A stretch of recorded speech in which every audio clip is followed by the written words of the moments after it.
Hippolyte Ménard va remonter son horloge. Il place une chaise tout contre et entreprend d'y grimper avec précaution, sa clé à la main. C'est un exercice qui n'est pas sans risque, vu qu'Hippolyte Ménard, le père Ménard, comme on dit à Châteaublanc, petit village de l'Indre, a 93 ans bien sonnés. C'est le lendemain matin que les voisins découvrent le corps du vieillard étendu sur le carrelage à côté de sa chaise, et ils échangent des propos fatalistes. « Ce n'est pas prudent de vouloir remonter son horloge. De toute façon, horloge ou pas, à 93 ans... Enfin, faut tout de même aller prévenir les gendarmes. » Et c'est ainsi qu'un peu plus tard, Raymond Vaillant, brigadier de gendarmerie à Châteaublanc, se trouve sur les lieux en compagnie du médecin du village. Ce devrait être une simple formalité administrative. Et pourtant... Raymond Vaillant approche la trentaine. Il vient juste d'être nommé brigadier de gendarmerie à Châteaublanc. C'est sans doute parce qu'il n'est pas du pays qu'il n'a pas la même manière de voir les choses que les habitants. Sans doute aussi parce que le brigadier Vaillant prend ses nouvelles fonctions au sérieux. C'est un homme actif et doué de pas mal d'ambition. Aussi, lorsqu'il est en présence du corps de ce vieillard apparemment mort de mort naturelle, il ne s'en tient pas là. Il fait fouiller la maison par ses hommes pour vérifier si rien n'a été volé. Le résultat est négatif. Il demande au médecin d'examiner le corps avec attention. Celui-ci ne trouve rien d'anormal. Évidemment, il y a bien une ou deux ecchymoses, mais il a dû se les faire en tombant. La mort remonte à hier soir, c'était vers 7 heures. Vaillant ne fait pas de commentaire et interroge les voisins qui sont toujours là. Est-ce que quelqu'un avait intérêt à sa mort? Je ne sais pas, des héritiers? Les voisins répondent parce qu'ils sont bien obligés. Mais le ton de leur voix indique suffisamment qu'ils trouvent que le jeune brigadier en fait un peu trop. Non, il n'avait plus de famille. Il avait vendu sa ferme en viager au père Lestienne. Il avait 73 ans à l'époque et Lestienne avait cru faire une bonne affaire. Vous parlez d'une affaire. Et où habite-t-il, ce père Lestienne? Les voisins en ont le souffle coupé. Oh, ce genou commence vraiment à leur chauffer les oreilles. Mais une nouvelle fois, ils sont forcés de donner le renseignement demandé. La ferme de René Lestienne est la plus grande de Châteaublanc et des environs. Le fermier, qui vit seul depuis la mort de sa femme, est un homme de 70 ans environ, long et sec. Il a un regard incrédule et inquiet en voyant la camionnette des gendarmes. Qu'est-ce qui se passe? Vaillant répond sèchement: « J'ai des questions à vous poser à propos de la mort d'Hippolyte Ménard. » Ah bon? Il est mort, le pauvre vieux? Le brigadier Vaillant s'exprime comme s'il se trouvait en face du criminel le plus endurci. « Oui. Et vous aviez acheté sa ferme en viager, monsieur Lestienne? Où étiez-vous aux environs de 7 heures du soir, hier? » Le fermier en bafouille de surprise. « Mais enfin, bon sang, voilà des façons. J'étais dans mon champ. Où voulez-vous que je sois? » Le brigadier Vaillant n'ajoute rien. Il note la réponse de René Lestienne, salue réglementairement et s'en va. Au village de Châteaublanc, tout le monde commente l'événement. Pas la mort du père Ménard. 93 ans, ce n'est pas un événement. Mais l'incroyable suspicion du jeune brigadier Vaillant. Enfin, qu'est-ce qu'il a l'air de penser? Que le village est un repère d'assassins? Est-ce qu'il va faire une enquête chaque fois que quelqu'un passera de vie à trépas? Pourtant, aussi étrange que cela paraisse, l'obstination de Raymond Vaillant débouche sur un résultat. Un ouvrier agricole, répondant au nom de Germain, se présente à la gendarmerie et il demande à voir le brigadier. Si vous n'aviez pas fait votre enquête, je ne serais pas venu vous voir. Mais puisque vous avez l'air de trouver que la mort du père Ménard n'est pas catholique, alors il faut que je vous signale la chose. L'autre soir, en rentrant à la ferme vers les 7 heures, j'ai croisé un jeune gars. Il sortait de chez Ménard. J'ai trouvé ça bizarre, vu qu'il n'était pas d'ici. Le brigadier Vaillant a un sourire de satisfaction. Pouvez-vous me donner son signalement, s'il vous plaît? L'ouvrier agricole hausse les épaules. Oh. Il avait 25 ans par là, il avait un chapeau mou. Il était habillé comme à la ville. C'est tout ce que je peux vous dire. Je l'ai vu de loin. Pendant plusieurs jours, Raymond Vaillant poursuit son enquête à propos de ce mystérieux inconnu. Il ne cesse de se poser la question: qu'est-ce qu'un homme de la ville venait faire chez Hippolyte Ménard? D'autant que ce n'était pas un rôdeur, puisque aucun vol n'a été commis. Mais son enquête n'aboutit pas. Nulle part il ne peut trouver trace du visiteur de la ferme Ménard. Après tout, finit-il par se dire, il devait s'agir d'un représentant de commerce. Les jours se succèdent moroses à la gendarmerie de Châteaublanc. Le brigadier Vaillant est de plus en plus mal à l'aise. Les habitants du village, qui ne lui ont pas pardonné ses soupçons, l'ont quasiment mis en quarantaine. Et c'est alors qu'il reçoit une seconde visite, celle d'une vieille dame. Elle s'appelle Marie Roussel. Elle a 76 ans. Elle est visiblement gênée. Voilà. Je sais que j'aurais dû venir plus tôt. Mais je n'osais pas parce que... parce qu'on dit des choses contre vous au village, voilà. Mais vous êtes venu, c'est l'essentiel. Qu'avez-vous à me dire? C'était il y a 6 mois. Quelqu'un est venu chez moi. Faut vous dire que je suis veuve, que j'habite une maison isolée. Vous avez été agressé? Pas vraiment. Mais je me suis trouvé nez à nez dans ma cuisine avec un drôle d'individu. C'était un jeune homme pas d'ici, habillé comme à la ville, avec un chapeau mou. Il m'a regardé avec un air mauvais. Heureusement, mon chien est arrivé et a grogné, alors il est parti. Et vous n'avez rien dit aux gendarmes? Non. Ça m'avait pas semblé grave. Mais maintenant, évidemment, en faisant le rapprochement... Vous voulez dire avec le jeune homme qui est allé chez Hippolyte Ménard? Oh, il n'y a pas que ça. J'ai vendu ma maison en viager à M. Lestienne. Inutile de dire que Raymond Vaillant se précipite chez René Lestienne. Celui-ci est dans sa ferme quand la voiture du gendarme y débarque. Il écoute toute son histoire de mauvaise grâce et se montre cette fois franchement agressif. Et alors? Acheter en viager n'est pas un crime. Est-ce que c'est moi qui suis allé chez Mme Roussel? Est-ce qu'elle m'a reconnu? Ce n'est pas vous, mais peut-être quelqu'un de votre famille. Un fils, par exemple. Oui, j'ai un fils. Il habite Paris depuis des années.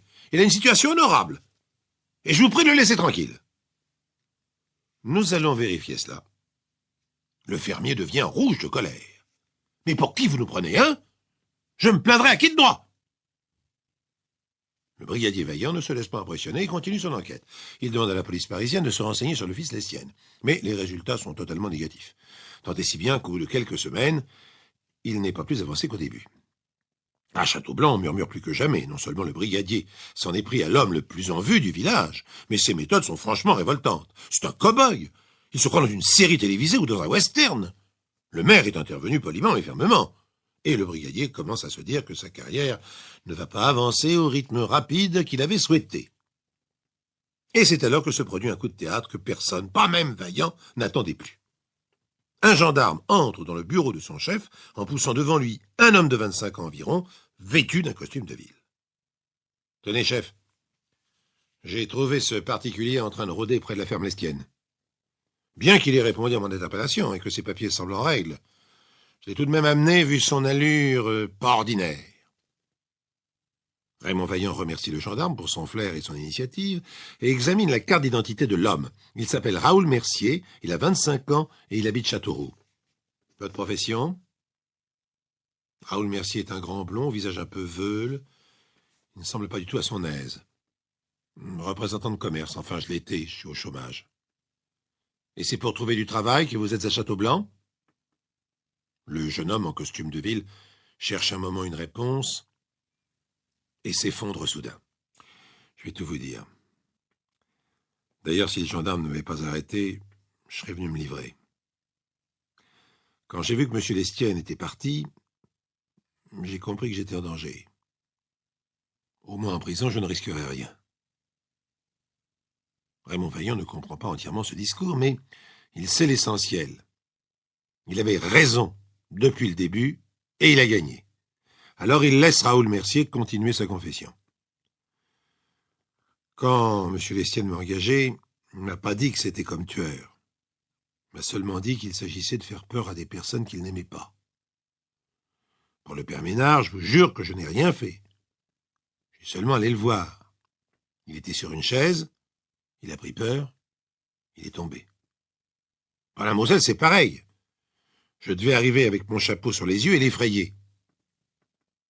C'est après que j'ai compris que c'était une sorte d'assassinat. En fait, M. Lestienne, il voulait les faire mourir de peur.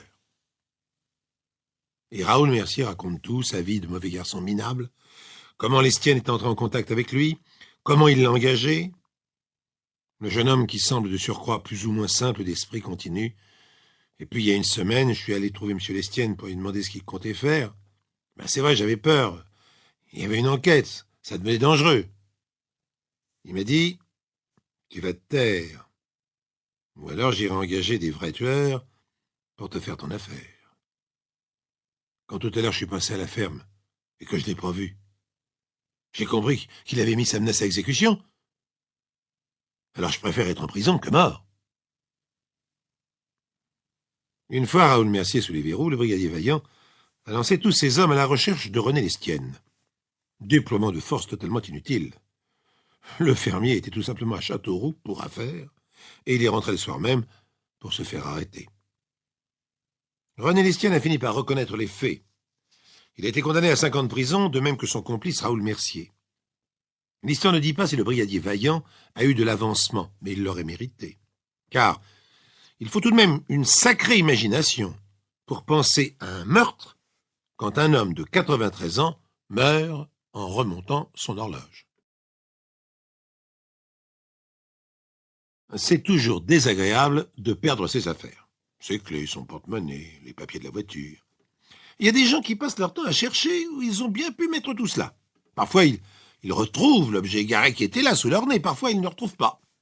Et leurs soupçons se portent sur l'entourage. Oscar Levens ne sait plus où peut être la sacoche qui contient son permis de conduire. Alors il accuse les autres.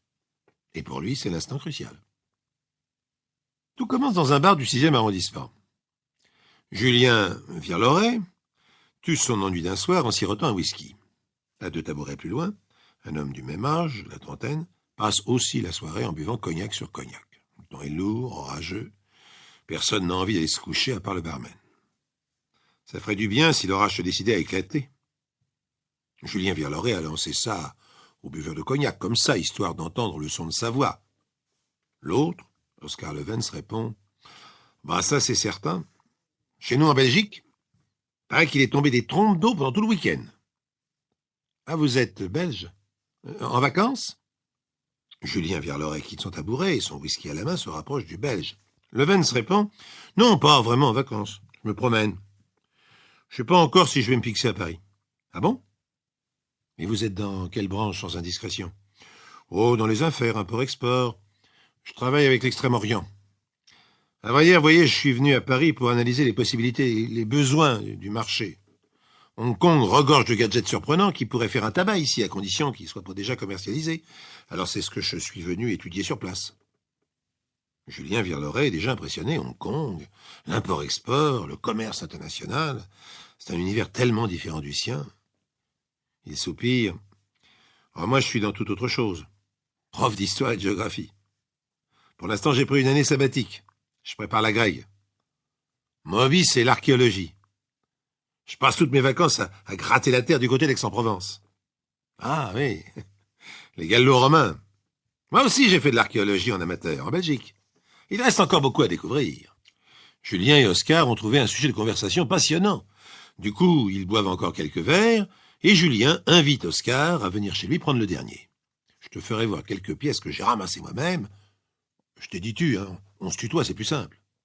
Oscar, avant de quitter le bar, dit au barman « Je vais récupérer mon sac à dos si possible. » « Mais dis donc, t'as pas de chambre d'hôtel ?» Oscar répond « Non, je suis arrivé à la gare du Nord à 18h. J'ai pas encore cherché. »« Mais si tu veux, tu peux dormir chez moi. Le canapé du salon est très confortable. » Est-ce le début d'une belle amitié? Pourquoi pas? En tout cas, ça pourrait l'être. Quelques jours après cette rencontre, Julien annonce à Oscar « Bon, je te l'avais pas dit, mais je dois partir passer quelques jours à Aix, enfin, tout à côté, chez ma mère, qui possède un mare là-bas. Si ça te dit, on pourrait descendre ensemble. Ça serait l'occasion de participer à mon chantier de fouilles. » Ben, après tout, pourquoi pas? Mais tu es certain que je ne vais pas déranger tes parents? Mais non, absolument pas. Et 2 jours plus tard, à bord de la 2 chevaux de Julien, les 2 nouveaux amis prennent la route du Midi. Maman, je te présente Oscar Levens, un ami belge qui est passionné d'archéologie. Madame Virloret est une belle brune provençale jusqu'au bout des doigts, pulpeuse et souriante. Dès qu'elle parle, on sent la lavande, le romarin, on entend le chant des cigales. Soyez le bienvenu, mon cher Oscar. Vous permettez que je vous appelle par votre prénom. Moi, c'est Françoise. Je vais vous montrer votre chambre. Et c'est ainsi que Oscar Levens s'installe pour quelques jours, enfin c'est ce que Julien a pensé, et Françoise, la maman aussi. Dès le soir même, Julien et sa mère sont rejoints par Jérémie, le frère de Julien. Il frise sa quarantaine et lui aussi, comme Julien, est dans l'enseignement. Un grand barbu, encore célibataire, il enseigne dans une petite commune des environs d'Aix. Discrètement, il demande à son frère « Qui c'est le berluron qui nous a ramenés de Paris ?» Il a une drôle de tête. « Ah bon, tu trouves ?»« Non, il est sympa. C'est l'archéologie qui nous a rapprochés. » Je trouve qu'il a le regard fuyant. Sauf quand il regarde maman. « T'en fais pas, il va pas te la voler, ta petite maman chérie. » C'est en vivant avec les gens qu'on apprend à les connaître. Oscar, qui participe au chantier archéologique de Julien sans trop forcer, se tient, comme on dit, mieux à table qu'à cheval. Françoise Virloret en fait la réflexion à Julien. « Dis donc, ton petit copain, s'il aime pas la daube, faudra qu'il le dise. Il est complètement fauché ou quoi? À part la bouteille de pastis de la première semaine, il ne s'est pas trop fendu du porte-monnaie. » Julien est obligé de l'admettre. Vers la fin du mois d'août, Oscar est toujours là. Il annonce « Au fond, je crois que la Provence serait beaucoup plus intéressante que Paris pour mes projets commerciaux. Ma chère Françoise, accepteriez-vous que je prolonge mon séjour chez vous un peu plus longtemps, à titre payant, bien évidemment? Vous n'auriez qu'à me dire à combien vous estimez le prix de pension. De toute manière, cela ne serait que pour 1 mois ou 2. J'ai pris quelques contacts avec des ex-soirs et il se pourrait bien que je m'installe par ici très rapidement. » Françoise est un peu perplexe. Elle lance un regard interrogateur à ses 2 fils. Julien prend la parole. « Si maman est d'accord, pourquoi pas? Ça lui fera un homme à la maison.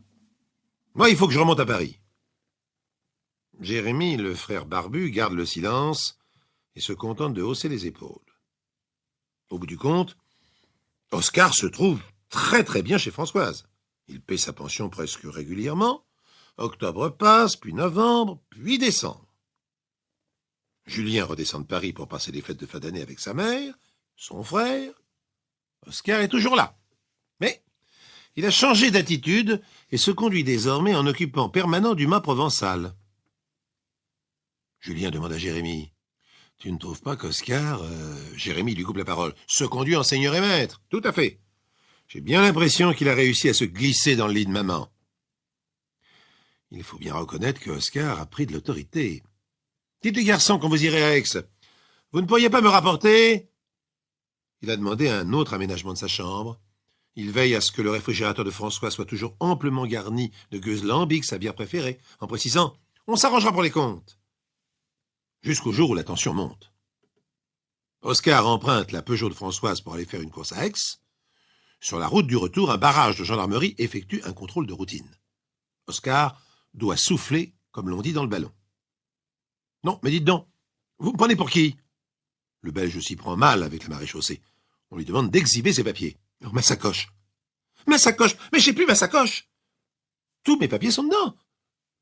Ah, mais j'y suis. J'ai demandé à Françoise de m'apporter mon paquet de cigarettes qui était dedans. » Le gendarme reste insensible à cette histoire de sacoche et de cigarettes. Il verbalise, et Oscar regagne le mât d'une humeur massacrante. « Françoise, où as-tu fourré ma sacoche quand je t'ai demandé de m'apporter mes cigarettes, espèce de bourrique ?» Oscar, en entrant dans le mât, est vraiment de très mauvaise humeur. Mais il n'a pas vu que Julien était là, assis devant la cheminée, dans une grande chauffeuse qui le dissimule entièrement au regard. Julien qui se lève d'un seul coup. « Tu tutoies ma mère à présent? Et tu te permets de la traiter de bourrique? Mais tu te crois où? Maman, qu'est-ce qui se passe ici? » François se contente de répondre. « Calme-toi, Julien, je t'expliquerai, ce n'est rien. » Puis elle se tourne vers Oscar. « J'ai remis ta sacoche exactement où je l'ai prise, sur le canapé de l'entrée. » Julien, quant à lui, a décroché le téléphone. « Jérémie? C'est Julien. Je viens d'arriver de Paris cet après-midi. Il faut que tu viennes immédiatement au mât, chez maman. J'ai l'impression qu'il s'en passe de drôle ici. C'est à partir de cette soirée que l'on peut dire qu'Oscar Levens a disparu totalement de la vie de Françoise Virloret. Plus personne ne l'a revu au chantier archéologique. Les quelques personnes qui, par téléphone, se sont inquiétées d'avoir de ses nouvelles se sont entendues répondre « Il doit être reparti en Belgique pour ses affaires. Oui, je sais qu'il avait des projets d'installation à Aix, mais il ne m'a donné aucun détail. » 6 mois plus tard, les gendarmes d'Aix découvrent à Cantarelle, dans un petit bois perdu au fond d'un vallon, un squelette attaché à un chêne. Boudiou, il doit être ici depuis un bon moment, celui-là. En tout cas, ce n'est sans doute pas un suicide, hein. T'as vu comment il est ficelé? Quand même, c'est bizarre que personne ne soit passé par ici. Aussitôt, le squelette est détaché, la médecine légale se déclare incapable de déterminer s'il s'agit d'un homme ou d'une femme. En tout cas, ça fait au moins 6 mois qu'il ou elle est là. Dis donc, il y a 8 ou 10 mois, on a signalé la disparition d'une fille, s'appelait Aurélie Mérol. Il paraît qu'elle faisait le tapin à aiguille, qu'elle avait des problèmes. Ça serait pas elle par hasard. Possible. La taille correspondrait assez bien. Aurélie ou pas, l'enquête piétine à un bon moment, le juge d'instruction prend une décision. Il faut faire parler le squelette. Envoyez-moi ça au quai de Bercy. Ils ont tout ce qu'il faut pour lui faire dire qui il est. Le quai de Bercy, autrement dit l'Institut médico-légal de Paris, rend bientôt sa copie. Il ne s'agit pas d'une femme ni d'un homme. Âge approximatif 32 ans. À Aix, les responsables de l'enquête soupirent. Bon, on repart à zéro. Faudrait vérifier tout ce qu'on a pu signaler d'intéressant ayant eu lieu dans le coin il y a 6 mois. On trouverait peut-être un indice. Et des recherches fastidieuses commencent. Dis donc, regardez ça, 31 décembre. Monsieur Raoul Dubourdieu rapporte à la gendarmerie d'Aiguille une sacoche qu'il a trouvée sur le bord de la route. Elle contient des papiers au nom de Oscar Levens, un passeport belge, et la somme de 532 francs. Ce Levens est domicilié à Uxelles, dans la banlieue de Bruxelles. Bizarre. C'est jamais manifesté. Le courrier qui a été envoyé en Belgique pour l'ouverture de cette trouvaille est revenu avec la mention « parti sans laisser d'adresse ». Mais sur la main courante, un autre incident est lui aussi noté. Interpellation à un barrage d'un dénommé Oscar Levens qui fait des difficultés pour subir le contrôle d'alcoolémie et qui se révèle incapable de produire son permis de conduire ni aucun de ses papiers d'identité. Le dénommé Oscar Levens affirme qu'il a égaré sa sacoche et qu'elle se trouve sans doute au mât de Perlade chez Madame Virloret, chez qui il demeure actuellement. Il prend l'engagement de se présenter à la gendarmerie avec son permis de conduire dans les jours suivants, dès qu'il aura récupéré ses documents. Et il s'est présenté? Aucune trace. Et personne n'est allé voir cette Madame Virloret pour voir ce qu'il en était? Et c'est ainsi que les gendarmes rendent visite à la belle Françoise. Elle semble plutôt embarrassée par cette visite. Oscar Levens, oui, en effet, il demeurait ici. C'était à la fin de l'année dernière. C'était un ami de mon fils Julien. Il l'a rencontré à Paris. Ils étaient tous deux passionnés d'archéologie. Vous possédez sa nouvelle adresse? Ah, pas du tout. J'ai même été assez déçu qu'il nous laisse sans nouvelles. Il avait égaré sa sacoche qui contenait ses papiers. Il l'a retrouvée? Ah oui, bien sûr. Au bout de 2 jours, vous savez, la maison est si grande. Ce mensonge est le grain de sable qui prouve que Françoise Virloret ment. Non, Oscar Levens n'a pas retrouvé sa sacoche, puisqu'elle est encore déposée au bureau des objets trouvés à Aix. Interrogée de manière plus pressante, Françoise se retranche derrière une prétendue ignorance. Oscar est sorti, je l'ai pas revu. Et pendant ce temps-là, l'Institut médico-légal fournit d'autres informations sur le squelette du bois de Cantarelle, comparé au dossier médical de Oscar Levens fourni par la Belgique. Et on finit par savoir que ce fameux soir-là, Julien et Jérémy Virloret, excédés de voir la place prise par Oscar Levens dans la vie de leur mère, craquent. Et ils donnent le détail du meurtre. Comment ils entraînent tout d'abord Levens dans la cave du mât, où ils le rouent de coups. Puis, après l'avoir bâillonné, l'emmènent inconscient jusqu'au bois de Cantarelle. Ces 2 respectables enseignants abandonnent alors leur victime, qui meurt en pleine nature, peut-être de froid, peut-être de faim et de soif, ou les 3 à la fois. Du danger d'être un pique-assiette. Une silhouette sur un pont. Une ombre qui se penche. Un corps qui saute. Un instant qui dure 2 ou 3 secondes. Et un mystère pour toujours. La ligne frontière entre l'Allemagne de l'Ouest et la Suisse passe sur le pont du Rhin. D'un côté, la ville de Rheinfelden, de l'autre, celle de Birchfelden. Et partout la neige. C'est un début d'hiver rude. Le vent chahute les eaux noires du grand fleuve sous l'arche du pont. Novembre 1960, la ligne blanche symbolique au milieu du pont a disparu sous le gel. Les uniformes des douaniers fument dans le brouillard dense. On y voit mal. Un passant sur le quai de Rheinfelden distingue au loin une silhouette mouvante sur le parapet du pont. Un autre passant croise la même silhouette et remarque que la jeune femme est trop légèrement vêtue. Sans manteau, le dos courbé, la tête basse et les bras repliés sur la poitrine, elle grelotte. Sur la rive suisse, à Birchfelden, un autre passant aperçoit la même femme. Elle est maintenant appuyée sur le parapet. Il la voit se pencher, puis grimper sur le muret de pierre et sauter à l'eau. Le promeneur est trop loin pour intervenir, le fleuve trop profond. Le temps de prévenir la police fluviale, d'alerter les gardes-frontières. Le Rhin a englouti la désespérée, personne n'a vu le corps remonter à la surface, et les recherches restent vaines. Nul ne peut dire si elle était allemande ou suisse, cette silhouette qui a plongé dans le Rhin. La silhouette se tenait exactement comme un symbole, au milieu du pont, entre deux pays, à un endroit où les riverains savent que l'eau est profonde, d'une douzaine de mètres. On l'appelle la fosse de Sankt Anna-Loch. Le courant y est puissant, les remous particulièrement violents. La disparue était jeune, mal vêtue pour la saison. Le froid a dû la saisir très vite. Et le Rhin va la garder 8 jours avant de déposer son corps abîmé sur la rive suisse, quelques kilomètres plus bas.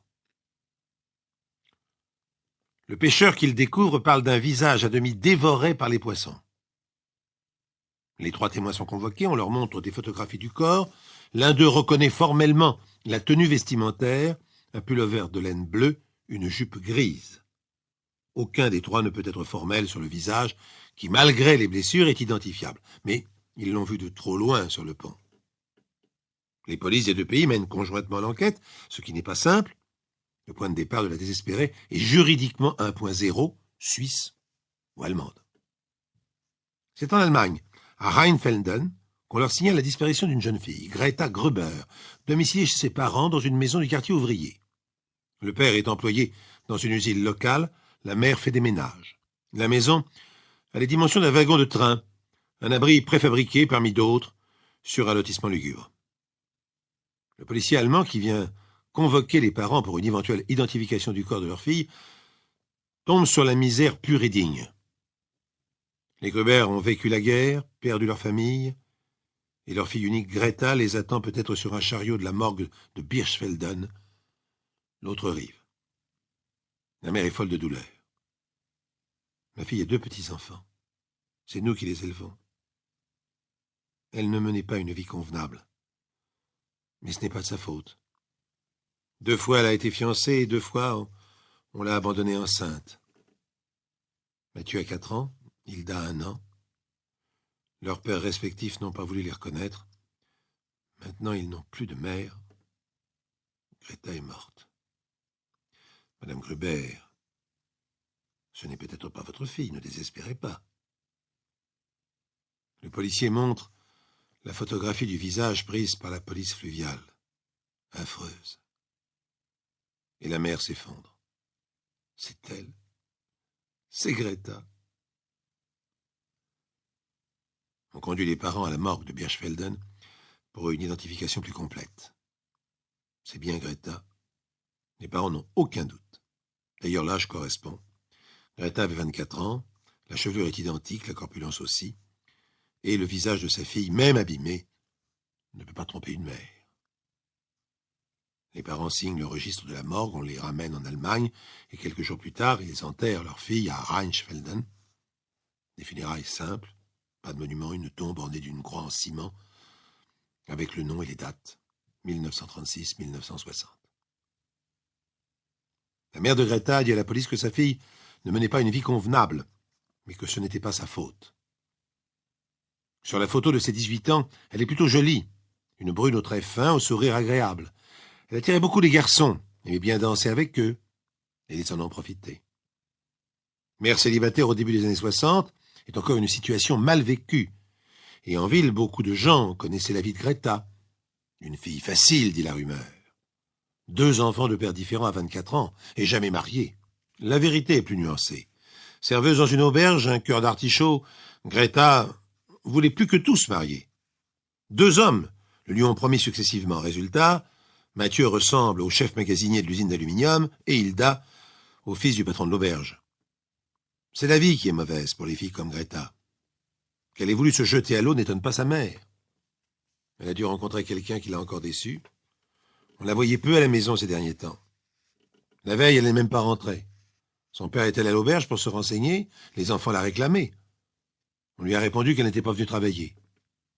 Pour moi, elle était enceinte encore une fois, et elle n'a pas pu le supporter. C'est pour cela qu'elle s'est jetée du pont. Comment faire pour élever un 3e enfant avec son salaire, pas de logement, pas de mari? Elle était trop naïve et trop sensible, notre Greta. Donc, Greta est morte. Les semaines passent, 1 mois. Décembre arrive. Et un jour, la nouvelle fait le tour de la ville. J'ai vu Greta dans la rue, sur un scooter avec un homme. Je l'ai vu au Café Baer. Je l'ai vu sur le quai. Les parents de la disparue sont assaillis en 2 jours d'informations contradictoires. Un témoin se présente même à la police de Rheinfelden pour déclarer « C'est bien elle ! Et je connais l'homme avec qui elle se promène. Il habite la vallée, au village de Winnicott. C'est un agriculteur. » Vous lui avez parlé? Impossible. Il roulait sur un scooter, je les ai vus s'arrêter à un feu rouge, le temps de réaliser, l'engin avait déjà redémarré. Vous avez dû vous tromper.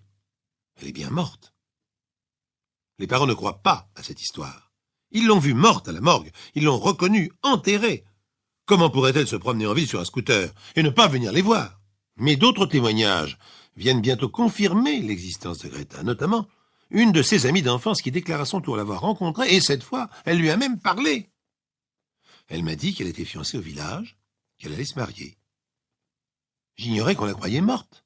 Je n'étais pas là quand on l'a enterrée. Alors j'ai pas posé de questions à ce sujet. Elle avait l'air heureuse, en bonne santé.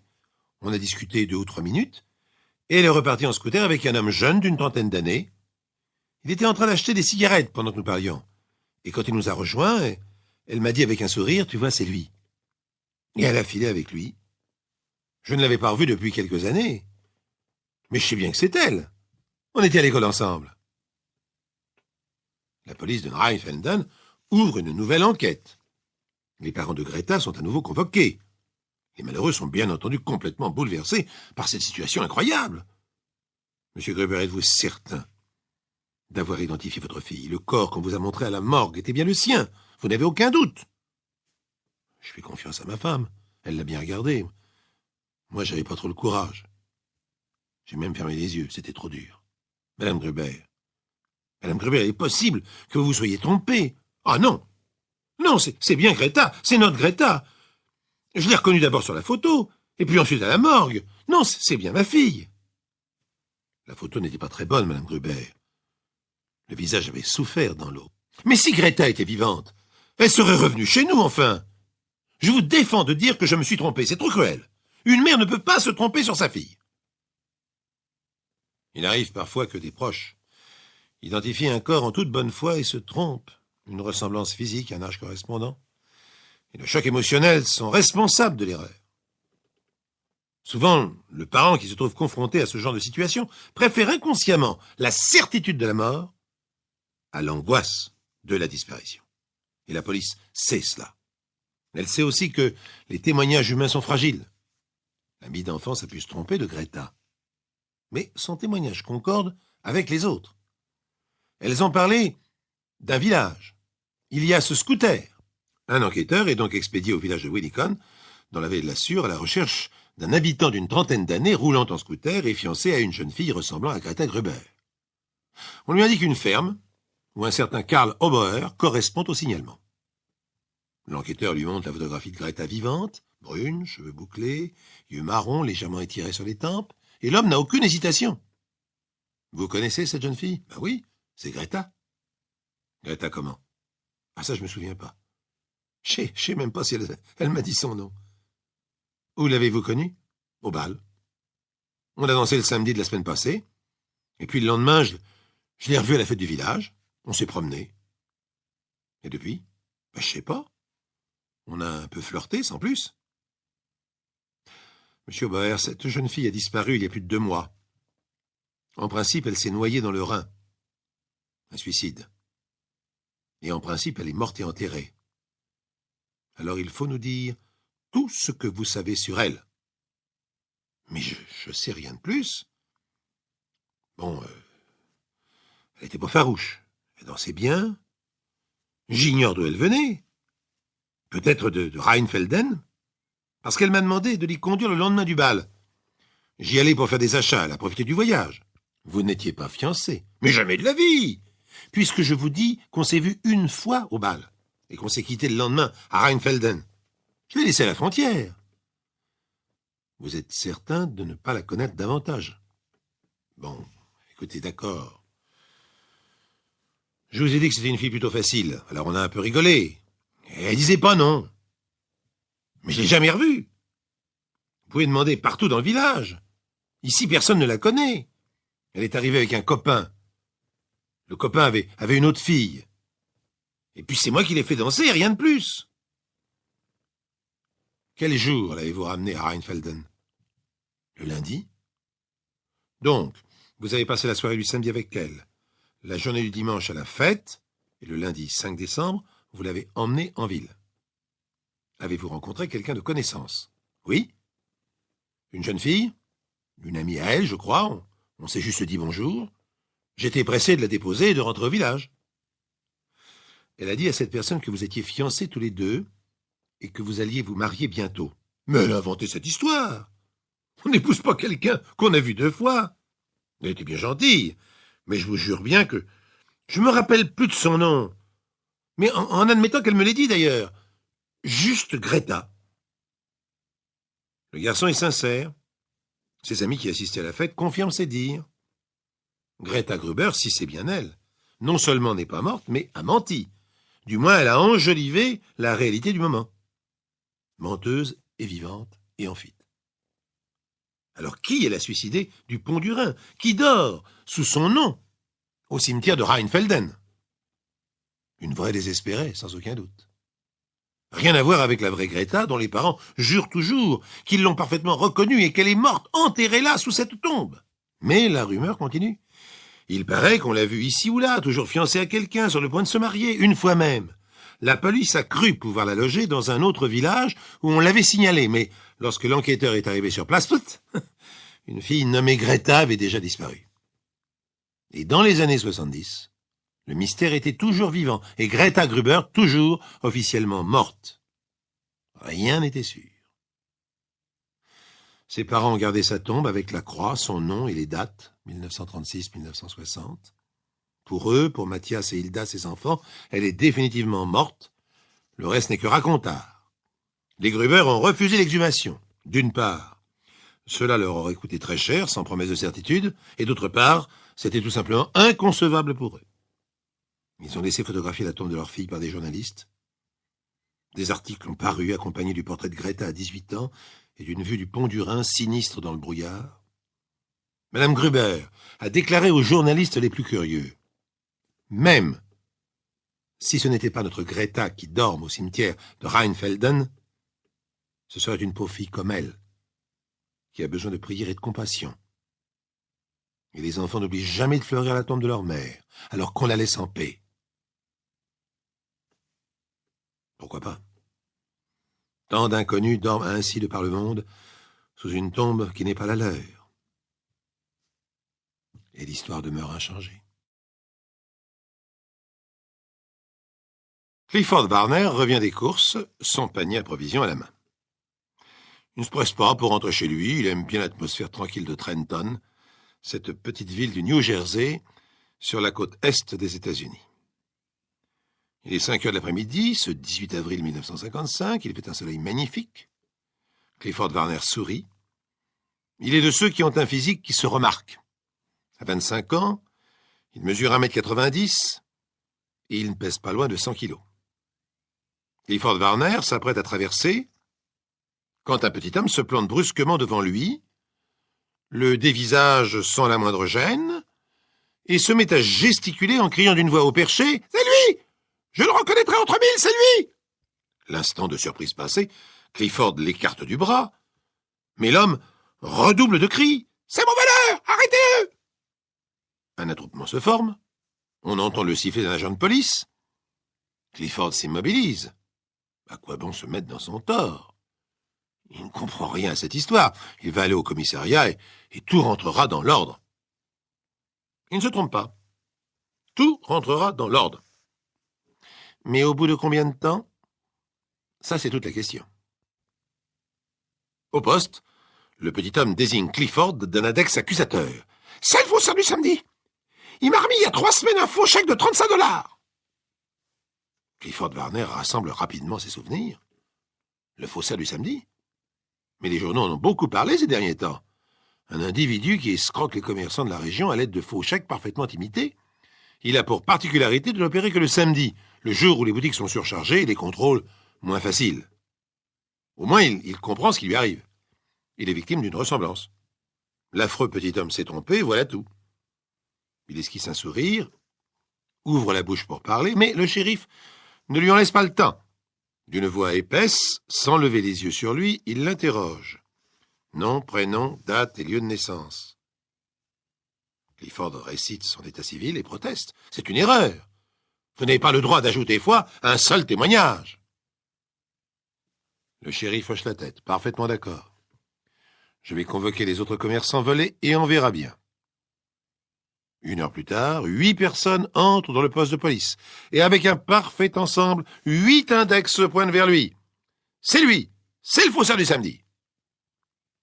Clifford Warner a beau crier, tempêter. Il se retrouve dans la cellule du poste de police, et le lendemain, il est conduit chez le juge, menottes au poignet. Le juge est un petit homme sec, qui ressemble un peu à son accusateur, et le cauchemar continue. Voici les délits dont vous êtes accusés.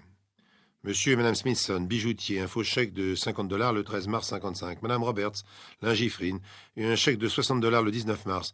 Monsieur et Madame Harrisburg, fourniture de sport. Clifford laisse s'écouler la litanie. Quand elle est terminée, il se dresse d'un bond. Toutes ces personnes se trompent. Je suis victime d'une ressemblance, je suis innocent. Parfait. Alors j'imagine que vous avez un alibi pour au moins un de ces vols. Clifford Warner se sent sombrer dans un abîme. Mais enfin, comment voulez-vous que j'aie un alibi, puisqu'ils ont tous eu lieu le samedi? Et le samedi, je ne travaille pas. Je sais pas, je reste chez moi, je bricole. La cause est entendue. Le juge frappe avec son maillet. Le prévenu est inculpé de faux et usage de faux. Son procès aura lieu dans les délais prévus par la loi. Clifford Warner se retrouve donc en prison, et 1 mois plus tard, en mai 55, c'est le procès. Le défilé des témoins à charge est impressionnant. Les commerçants répètent leurs accusations. C'est lui, il n'y a aucun doute. En comparaison, les témoins cités par la défense ne font pas le poids. Il y a ses parents, des amis qui viennent témoigner de sa moralité, mais tout cela, ce ne sont pas des faits. Et le verdict tombe. 9 mois de prison. De la vie générale, ce n'est pas cher payé. Et l'avocat commis d'office de Clifford est franchement choqué quand, au lieu de le féliciter, le jeune homme manifeste un total accablement. Mais enfin, tout a une fin. Le 15 janvier 56, Clifford Warner, sa peine purgée, sort de la prison de Trenton. Il a décidé de faire comme si rien ne s'était passé. Il rentre chez lui dans son petit appartement de célibataire. Tout est comme avant. Ce n'était qu'une parenthèse, une absurde et horrible parenthèse. Il est jeune, il a 26 ans, il a l'avenir devant lui. Le lendemain, à 8 heures, une sonnerie impérative le tire de son sommeil. Il va ouvrir. Ah non, c'est pas vrai. Ah non. Non, il rêve encore. Ce visage qui s'encadre dans la porte, c'est celui du shérif. Allez, suivez-moi. On va faire un petit voyage tous les deux. Clifford Warner balbutie, mais c'est fini, enfin, la prison, c'est fini. Au New Jersey, oui. Mais c'est mes collègues du Delaware qui vous réclament. Il paraît que vous avez fait votre petit numéro là-bas aussi. » Clifford Warner s'habille comme un somnambule, il reprend sa valise qu'il n'avait pas encore défaite, et dans l'état voisin du Delaware, tout recommence exactement de la même manière. La meute des commerçants qui le reconnaissent d'autant plus facilement que cette fois, il a déjà été condamné. Maintenant, il est le voleur officiel, reconnu, estampillé par la loi. Il n'y a qu'à pointer l'index vers lui et à déclarer « C'est lui, j'en suis sûr, je n'oublie jamais un visage ». L'audience au tribunal de Dover, dans le Delaware, ressemble comme une sœur jumelle à celle de Trenton, sauf que cette fois, c'est le double qui est à la clé. 18 mois de prison. Et Clifford Warner, pour la seconde fois, retourne derrière les barreaux. La prison de Dover, dans le Delaware, est pire encore que celle de Trenton.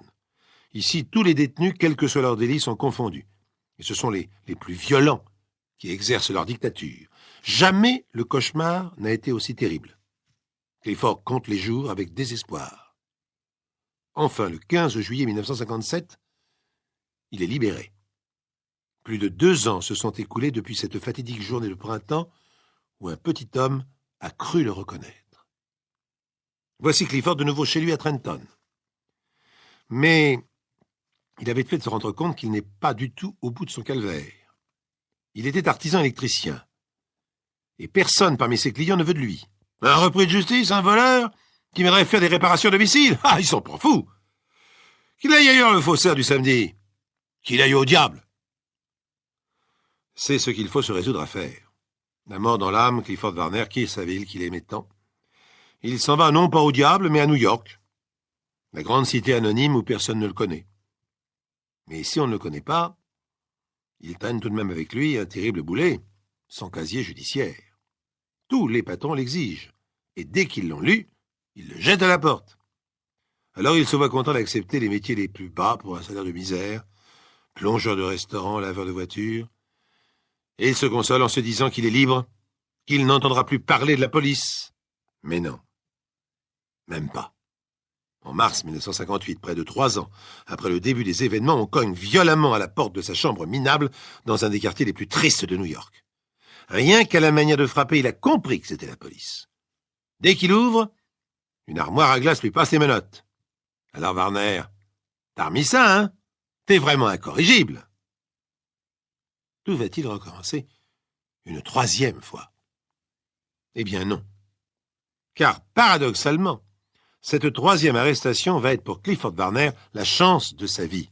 C'est de nouveau le défilé des commerçants accusateurs. Seulement, certains des vols dont ils se plaignent ont eu lieu entre janvier et mars 1957. Et à cette époque-là, Clifford a un alibi irréfutable. Il était en prison. Les policiers comprennent avec effarement qu'il n'est pas coupable, qu'il ne l'a jamais été, et ils se mettent enfin sur les traces du véritable escroc. C'est ainsi qu'ils finissent par arrêter le vrai faussaire du samedi, un certain Gregory Barnes, qui présente effectivement une ressemblance physique extraordinaire avec Clifford Warner. Il fait lui aussi 1,90 m, pèse 100 kg, et il passe aussitôt des aveux complets. Vous pensez sans doute que c'est la fin des malheurs de Clifford Warner, que tout va rentrer dans l'ordre, qu'il va enfin pouvoir reprendre une vie normale. Erreur, profonde erreur. Ce n'est pas si simple que cela, voyons. Après la police, il va maintenant devoir affronter l'administration. Tandis que le procès de Gregory Barnes commence à New York, Clifford, lui, fait sa demande de réhabilitation à la Cour de l'État du New Jersey. Ce n'est pas seulement une question d'honneur, de dignité, il a absolument besoin que son casier judiciaire redevienne vierge pour vivre normalement. Et 3 mois plus tard, en juin 58, la réponse lui parvient. En bas du document, une simple mention a été apposée, refusée. Clifford ne peut pas y croire, c'est une méprise. L'employé s'est trompé de cachet, il se précipite dans les bureaux de la Cour du New Jersey. Son interlocuteur l'écoute patiemment. Quand il a fini, il lui déclare doucement « Vous avez certainement raison, monsieur, seulement votre dossier n'était pas en règle. Vous n'avez pas utilisé les bons imprimés. C'est la raison du refus. » Clifford tente de garder son calme. « Et vous avez attendu 3 mois pour me dire ça. Et il va falloir que je recommence tout. » L'employé s'excuse poliment. « Non, non. Vous ne pouvez pas recommencer, monsieur. Enfin, pas tout de suite. La loi du New Jersey est formelle. En cas de refus, vous devez attendre 2 ans avant de présenter une nouvelle requête. Je regrette, monsieur. 2 ans. Pendant 2 ans, Clifford Warner continue à travailler comme homme de peine dans un restaurant chez un patron qui n'emploie que des repris de justice pour les exploiter tout à son aise. Pendant 2 ans, il compte les jours, tout comme en prison. Entre-temps, la cour de l'État voisin du Delaware l'a réhabilité. Mais à quoi ça sert-il? Son casier n'est toujours pas vierge. Il est toujours un homme marqué. En juin 1960, le délai légal écoulé, il présente sa seconde demande de réhabilitation dans les formes, cette fois, à la cour du New Jersey. Et 3 mois plus tard, en septembre, il reçoit enfin la réponse qu'il attendait, mais oui, il est réhabilité, mais oui, bien sûr, il est innocent. En descendant les marches de marbre du pompeux bâtiment de la cour du New Jersey, son document à la main, Clifford ressent un grand vide. 5 ans. 5 ans et 5 mois sont écoulés depuis le fatidique 18 avril 1955. Mais il ne doit plus y penser. Le pire serait de ressasser ses souvenirs, de sombrer dans l'amertume. Il ne doit songer qu'à l'avenir, après tout. Il a 30 ans. Et avec application, Clifford Warner se répète dans les rues de Trenton, son papier à la main. 5 ans et 5 mois, ce n'est rien, ce n'est rien. 5 ans et 5 mois, ce n'est rien. La barbe d'un homme représente parfois pour les autres hommes un signe de respectabilité, de sagesse, donc de pouvoir. Jusqu'au moment où la barbe tombe. L'homme est jeune, 30 ans, cultivé et très visiblement barbu. Cet homme-là n'est ni respectable, ni sage. La suite des événements se charge de le prouver, mais il a le pouvoir, car il s'est trouvé une fonction sociale. Exorciste. Sous le couvert de la religion qu'il pratique à l'extrême, il dit pouvoir donner indifféremment sa bénédiction ou sa malédiction. Toujours sous le couvert de la religion, on dit qu'il appartient à une mafia qui ponctionne régulièrement les commerçants du quartier. Le boucher, l'épicier, le boulanger sont contraints de donner leur dîme aux bonnes œuvres, faute de quoi ils n'auront plus de clients. Calqué sur le principe du système mafiosi italien, ce racket est cependant organisé au nom de Dieu, ce qui le rend encore plus difficile à combattre. Aucune violence visible de l'extérieur. Ici, on ne casse pas les boutiques, on ne tire pas sur les récalcitrants, pas de règlement de compte sur le macadam. On dit simplement « Personne ne viendra chez toi si ta marchandise n'est pas bénie. Tu n'auras pas de clients dans la communauté si tu ne viens pas prier. » Alors le commerçant paie et le temple du barbu prospère en secret. Les fonds ainsi récoltés sont apparemment réservés à aider les fidèles dans le besoin. On mélange dans le prétexte donné la nécessité de porter secours aux chômeurs, comme aux drogués, aux travailleurs, comme aux égarés, et de participer ainsi à l'avènement d'une société meilleure. En réalité, ils servent aussi de soutien à des groupuscules chargés eux-mêmes de répandre dans la communauté l'intégrisme dont ils sont issus. Ainsi la boucle est bouclée, et le jeune drogué, le chômeur, la fille perdue, une fois embrigadés, convaincus qu'ils n'auront d'avenir en ce monde qu'avec l'aide de ce Dieu-là, viennent grossir les rangs de cette armée des ombres qui croit servir Dieu. Quel Dieu, quelle religion et quel intégrisme, peu importe. Oui, peu importe de les nommer. Le barbu qui nous occupe pourrait appartenir à n'importe laquelle des sectes qui fleurissent dans le monde à l'aube du XXIe siècle. Et citer son appartenance lui ferait trop d'honneur.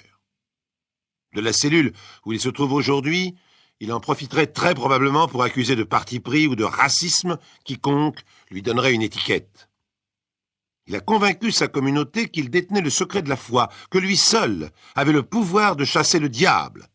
Et un jour d'été 1994, il est appelé au chevet d'une possédée. Nous l'appellerons Laura. Elle n'a pas 20 ans. Ce barbu n'est pas médecin, mais il a ce jour-là la confiance a priori de toute la famille. Il veut rallier dans son temple le père, la mère, les frères et les sœurs, et en trouve l'occasion. Cette nombreuse famille, qui jusque-là ne pratiquait la religion que modérément, lui sera tout entière dévouée s'il réussit. On a exposé au barbu la situation en ces termes. La petite dernière est possédée du démon. nous ne savons plus quoi faire. Et il a répondu, « Je suis là pour ça, au nom de Dieu, je la sauverai. » En fait de démon, Laura est très malade. On l'a opérée du cerveau il y a 1 an de cela, car elle souffrait de maux de tête effrayants, dus à une maladie congénitale. L'opération a réussi, elle ne souffre plus, hélas. L'hystérie ne cède pas sous un bistouri. Depuis plusieurs mois, Laura fait des crises de plus en plus violentes.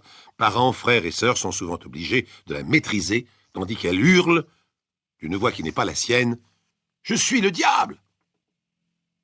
Ils la surveillent sans arrêt et ont beaucoup de mal à l'empêcher de se faire mal.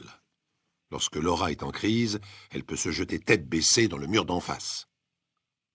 Au lieu de chercher de l'aide auprès d'un médecin, comme ils l'ont fait précédemment, ou à l'hôpital, où elle a été opérée, bref, de remettre Laura en des mains savantes d'une science qui ne vient pas du ciel, mais de la connaissance médicale, la famille a fait appel à celui qui se dit maître et exorciste. Laura est la dernière enfant de cette famille nombreuse dont le père est âgé et la mère malade. Et c'est le fils aîné qui a pris cette décision. Il est allé se renseigner auprès de ses concitoyens, on lui a indiqué le barbu, tous sont d'accord sur la renommée de ce représentant de la foi. On cite des dizaines de cas de possédés qu'il aurait sauvés du diable, comme si depuis son arrivée dans la ville, il y a moins de 2 ans, une véritable épidémie se soit déclenchée. Il est clair que le nouvel exorciste a eu affaire essentiellement à des malades dépressifs, des toxicomanes, dont il a baptisé les tourments de diaboliques. Il est clair aussi que sa réputation s'est faite sur des récits invérifiables. Mais la détresse aidant, il est plus facile de croire à la magie divine. Le frère aîné, appelons-le le Louis, a rapporté les informations recueillies à toute la famille. Louis a 45 ans, il est père de famille, il travaille, on pourrait le considérer comme un adulte responsable. Hélas, il est le plus influençable. Le barbu lui a dit à peu près ceci. « Le diable, c'est l'affaire de Dieu, donc la mienne. Je sauverai ta sœur. Il faudra m'obéir. Dieu Tout-Puissant parle en mon nom et dirige mes actes. J'ai fait de longues études à l'étranger. Je suis le maître. » Et Louis a cru. Il est même devenu auprès de sa famille une sorte d'agent publicitaire de l'exorciste. Si on ne remettait pas Laura entre les mains de cet homme, tout le monde en pâtirait, Dieu les abandonnerait tous. Le barbu vient donc, un jour de 1994, dans la maison familiale, faire son office. Un assistant, autre barbu, est avec lui, et Louis, le plus convaincu, assistera à la rédemption de Laura. 3 hommes pour affronter les démons qui se cachent dans le corps de la jeune fille. Le rituel va se dérouler dans le salon familial en fin d'après-midi.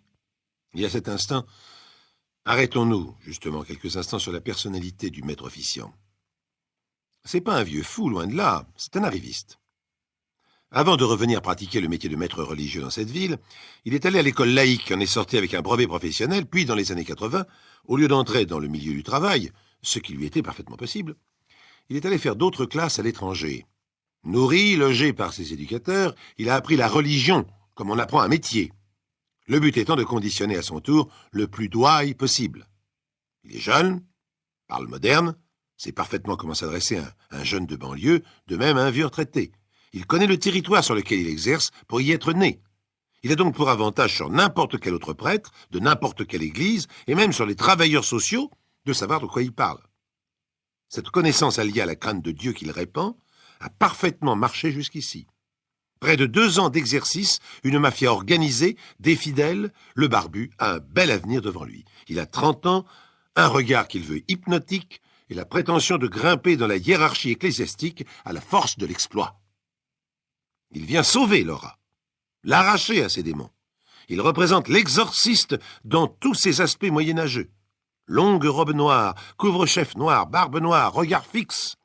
Hollywood pourrait faire avec lui un remake de son film. La victime a tout pour être une victime de sacrifice, puisqu'elle a transformé sa souffrance en une expression qui présente tous les caractères d'une possédée. Des hurlements, des tremblements, des injures, la bave aux lèvres, et surtout cette voix qui semble par moments venir de l'enfer et n'a rien d'humain. La séance commence. Je devrais dire la cérémonie commence. Le maître va d'abord utiliser un liquide purificateur. Le barbu demande au frère aîné de lui procurer des roses, des bouteilles d'eau, du sel et un flacon d'huile. Il va bénir le tout, puis baigner la possédée dans une décoction de pétales de fleurs en récitant des prières.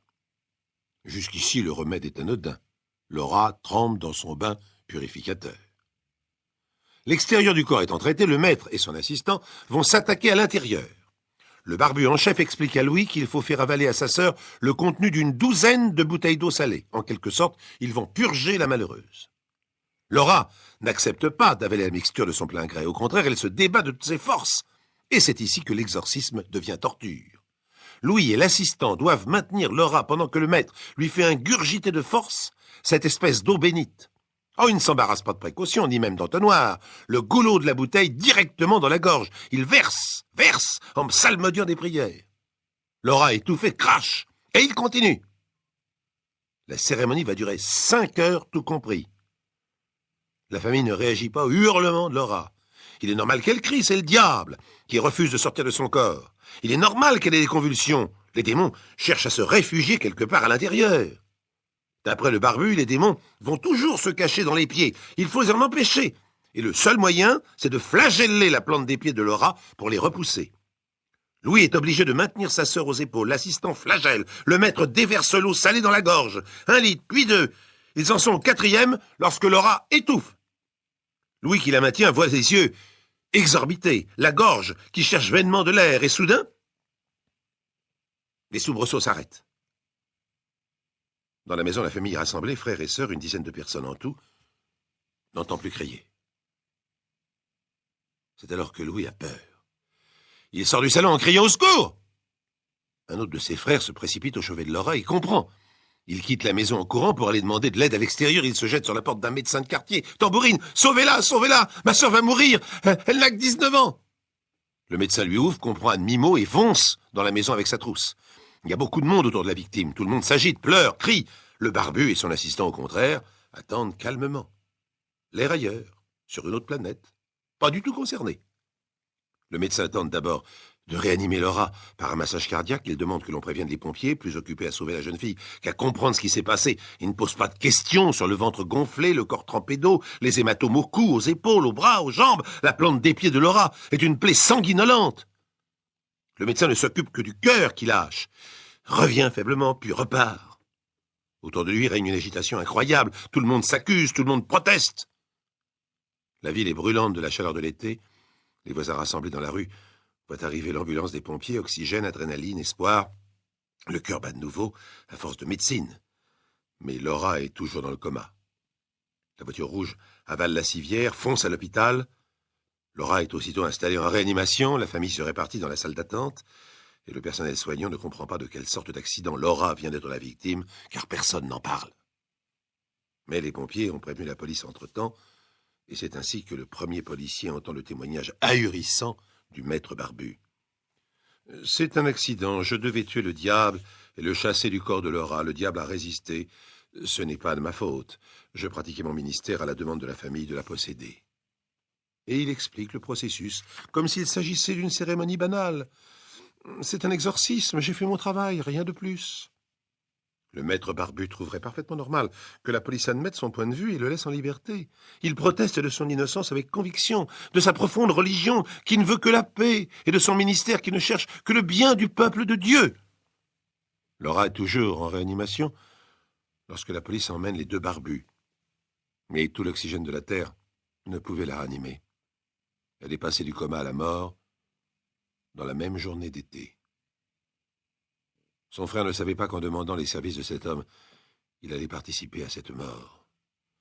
Il dit qu'il avait confiance, il croyait au pouvoir divin dont se réclamait le barbu, lui seul pouvait sauver sa sœur des tourments qui l'agitaient. Et la famille le soutient, en rejetant la faute sur les autres. Que la police et la justice s'attaquent à eux, pas à Louis. Louis est une victime, lui aussi. Les bourreaux sont ailleurs que dans la famille. D'autres Laura sont mortes de par le monde, victimes d'autres sortes de barbus, au nom de religions apparemment différentes, mais semblables dans leur exaspération. Des Laura qui n'avaient pour tort souvent que d'être femmes, ou rebelles, ou tout simplement malades d'une chose inconnue. N'est-ce pas étrange que les soi-disant possédés du diable soient presque toujours des jeunes filles ou des femmes?